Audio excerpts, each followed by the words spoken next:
সুপ্রিয় দর্শক, বাংলা নাটকের ছোট পর্দার জনপ্রিয় একজন অভিনেতা হলেন নিলয় আলমগীর। আপনারা কি জানেন জনপ্রিয় অভিনেতা বাবা হয়েছেন? কি সন্তানের বাবা হলেন নিলয়, ছেলে নাকি মেয়ে? নিলয়ের বাবা হওয়া নিয়ে কি বললেন জনপ্রিয় নায়ক শাকিব খান? নিলয়ের স্ত্রী এখন কেমন আছে? দেখলে অবাক হবেন। বিস্তারিত জানতে ভিডিওতে একটি লাইক দিয়ে শেষ পর্যন্ত দেখতে থাকুন।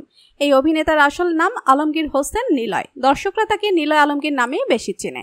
তার উচ্চতা 5 ফিট 8 ইঞ্চি এবং তার ওজন 71 কেজির মতো। এবং নিলয় আলমগীর 20 আগস্ট 1984 সালে ঢাকায় জন্মগ্রহণ করেন।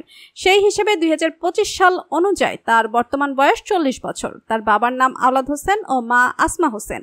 নিলয়ের জাতীয়তা বাংলাদেশী এবং তার ধর্ম ইসলাম। নিলয় আলমগীরের দাম্পত্য জীবন তিনি 7 জানুয়ারি 2015 সালে অভিনেত্রী আনিকা কবির শখকে বিয়ে করেছিলেন। কিন্তু নিলয় আলমগীরের প্রথম স্ত্রী তার সাথে 1 বছর সংসার করে 17 জুলাই 2017 সালে তার বিবাহ বিচ্ছেদ হয়ে যায়।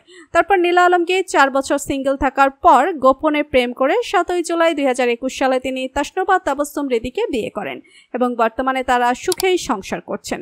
এরপর জানাবো নিলয় আলমগীর কিভাবে অভিনয় জগতে আত্মপ্রকাশ করলেন।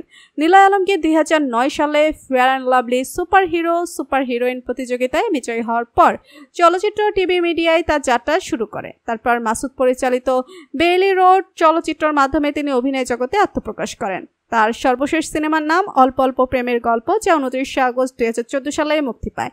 তারপর থেকেই তার অভিনয় জগতে পথ চলা। তারপর থেকে তিনি একের পর এক নাটকের অভিনয়ের মাধ্যমে দর্শকদের মনে জায়গা করে নিয়েছেন। সম্প্রতি একটি ইন্টারভিউতে বলেছেন তিনি খুব শীঘ্রই বাবা হতে চলেছেন। আপনারা সবাই আমাদের জন্য দোয়া করবেন। সাম্প্রতিক একটা ইন্টারভিউতে শাকিব খান বলেন নিলয় খুব ভালো অভিনয় করে, একদিন সে ভালো কিছু করতে পারবে। নিলয়ের সন্তানের কথা শুনে শাকিব খান খুশি হয় আর নিলয়কে অভিনন্দন জানায়। তো বন্ধুরা, নিলয় আলমগীর বাবা হতে চলেছে জানতে পেরে আপনাদের কেমন লাগছে লিখে জানিয়ে দিন কমেন্ট করে। পরবর্তী আপডেট সবার আগে পেতে সাবস্ক্রাইব করুন আমাদের চ্যানেলটি। ধন্যবাদ।